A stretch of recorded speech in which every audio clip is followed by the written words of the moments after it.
Within an hour, the arena had emptied, the racers had been stored or hauled away for repairs, and the main hangar left almost deserted. A few pit droids were still engaged in salvaging pieces of wreckage from the race, coming and going in steady pursuit of their work. Anakin alone of the pod pilots remained, checking over his damaged racer. He was dirty and ragged, his hair spiky, and his face streaked with sweat and grime. His jacket was torn in several places, and there was blood on his clothing where he had slashed his arm on a jagged piece of metal during the battle with Sebulba. Qui-Gon watched him thoughtfully, standing to one side with Padmé and Shmi as the boy, Jar Jar, R2-D2, and C-3PO moved busily over the pod and engines. Could it be, he was wondering for what must have been the 100th time, pondering the way the boy handled a pod racer, the maturity he exhibited, and the instincts he possessed. Was it possible? He shelved his questions for another time. It would be up to the council to decide. Abruptly, he left the women, walking over to the boy and kneeling beside him. "You're a bit worse for wear, Annie," he said softly, placing his hands on the boy's shoulders and looking him in the eyes. "But you did well." Smiling reassuringly, he wiped a patch of dirt off the boy's face. "There, good as new." He ruffled the boy's unruly hair and helped bind his injured arm. Shmi and Padmé joined them and were moved to give Anakin fresh hugs and kisses, checking him over carefully, touching his cheeks and forehead.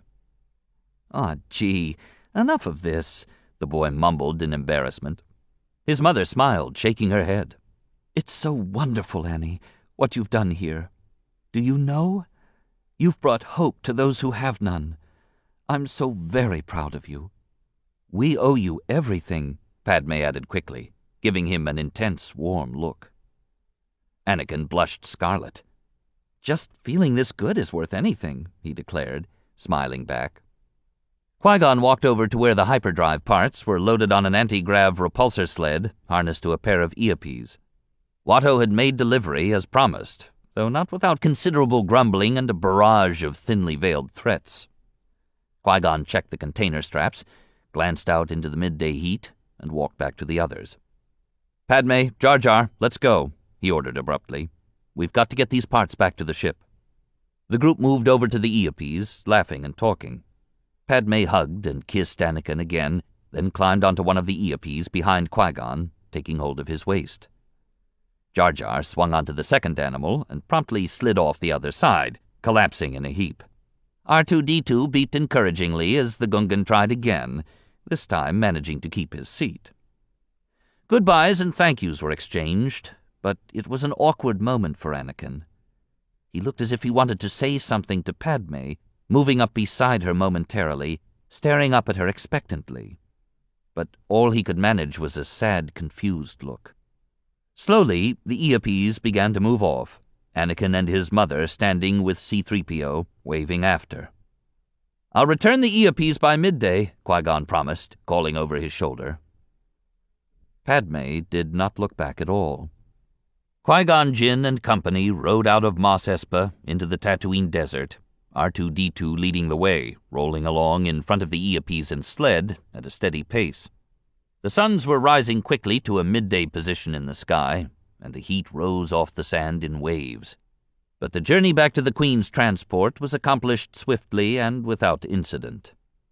Obi-Wan was waiting for them, appearing down the rampway as soon as they neared, his youthful face intense. "I was getting worried," he announced without preamble. Qui-Gon dismounted, then helped Padmé down. "Start getting this hyperdrive generator installed," he ordered. "I'm going back. I have some unfinished business." "Business?" his protégé echoed, arching one eyebrow. "I won't be long." Obi-Wan studied him a moment, then sighed. "Why do I sense we've picked up another stray?" Qui-Gon took his arm and moved him away from the others. "It's the boy who's responsible for getting us these parts." He paused. "The boy whose blood sample you ran the midi-chlorian test on last night." Obi-Wan gave him a hard, steady look, then turned away. On a rise overlooking the spacecraft, hidden in the glare of the suns and the ripple of the dunes, The Sith probe droid hung motionless for a final transmission, then quickly sped away. Anakin walked home with his mother and C-3PO, still wrapped in the euphoria of his victory, but wrestling as well with his sadness over the departure of Padmé. He hadn't thought about what would happen to her if he won the Bunta Eve, that it would mean Qui-Gon would secure the hyperdrive generator he needed to make their transport functional. So when she bent to kiss and hug him goodbye, it was the first time he had given the matter any serious thought since her arrival. He was stunned, caught in a mix of emotions, and all of a sudden he wanted to tell her to stay. But he couldn't bring himself to speak the words, knowing how foolish they would sound, realizing she couldn't do so in any case. So he stood there like a droid without its vocoder, watching her ride away behind Qui-Gon, thinking it might well be the last time he would ever see her, and wondering how he was going to live with himself if it was.